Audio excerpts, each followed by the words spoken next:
Okay. Truth is vulnerable to changes in culture, changes in human desire, changes in philosophies. So nowadays, no serious scholar will be dogmatic about truth. We are told now, if you say this is the state, if you say this one is female, that is male, all those things are constructs, formations developed in time. And these conceptions of identities change with changing circumstances.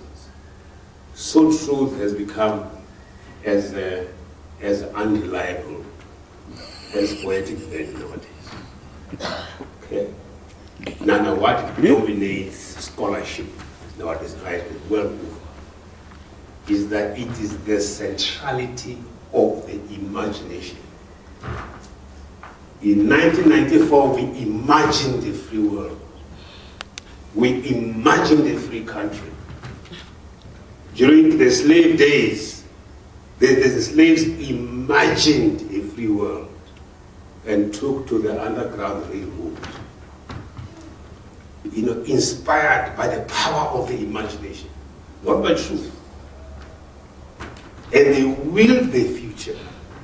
They decided to will the future, to say, here we stand, Frederick Douglass, I myself have written this narrative, nobody else.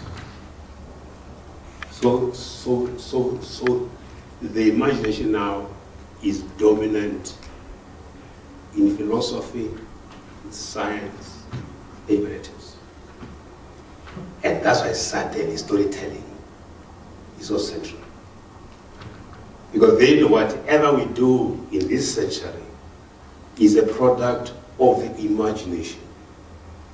It's a product not of scientific validity, but of the creative imagination and the will to the future.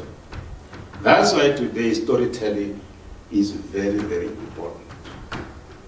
Well, we are going to say to our kids, please, if you want to change situations in this country, you must be able to imagine a future that is infinitely better than ours and tell powerful stories about how that future can be achieved. It is the power of the imagination, the power of storytelling, the power of narrative that is at the center of thought nowadays.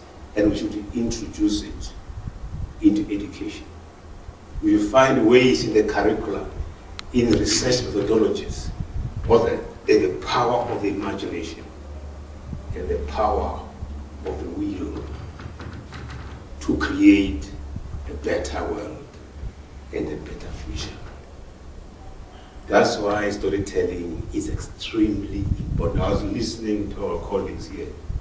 If you listen very carefully, they romp up and down the stage. They are conveying very profound moral wisdoms. There are times, communicate very powerful historical knowledges about the past.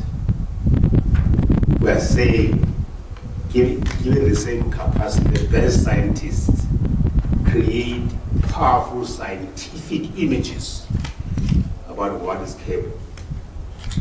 That's how the atom bomb was made by the people, imagining a certain power of energy. Unfortunately, it was used to bomb the Japanese. But that's a different story. What we're saying here is that we must begin to assert the primacy of the imagination in transforming society, in transforming the world, in creating a better future. We must begin to tell powerful stories about what is possible and what we can do. Okay?